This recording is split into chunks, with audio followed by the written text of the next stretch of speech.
The third day of the State Papers features very much a sporting theme.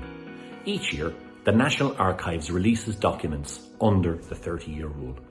These documents, many of which are considered confidential or secret, deal with correspondence within the civil service and sometimes between the Taoiseach, senior government ministers and officials overseas.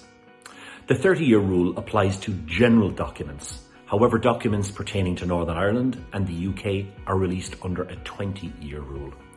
Two of the interesting stories with a sporting theme involve football. In 1994, Ireland qualified for the World Cup in the USA. Thousands of fans travelled for one of the sporting highlights of Irish football. However, hundreds of fans were left without tickets for several of the key matches in the group phase after a UK travel agency collapsed. Documents released under the 30-year rule revealed that Irish embassy officials were so worried about the potential fallout of fans being left without tickets that they desperately tried to buy tickets themselves to give to those fans. Another file deals with the Lansdowne Road riot, when English fans rioted during a friendly between Ireland and England. The match had to be abandoned and significant damage was done to the stadium. Documents revealed concerns about the security arrangements and the segregation of the fans. Some of the security arrangements that were put in place still remain in place for Lansdowne Road, which of course is now known as the Aviva Stadium.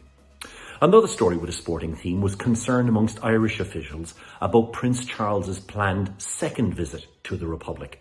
He made his first visit to the Republic in 1995 and it was hailed as an unqualified success. Prince Charles wanted to make an immediate return visit in 1996.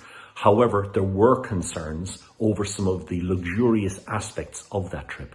Prince Charles wanted to bring the royal yacht to berth in Ireland so that he could host various VIP soirees. There was also a proposal that he would visit the Royal Cork Yacht Club in Cork, which is the oldest yacht club in the world.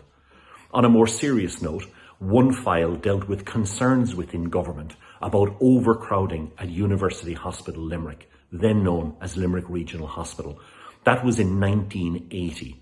45 years later, UHL remains one of the hospitals worst impacted by overcrowding and patients on trolleys awaiting beds. Full coverage of the State Papers is in the Irish Independent and on independent.ie. The fourth day and final day of the State Papers coverage will be on December 30th.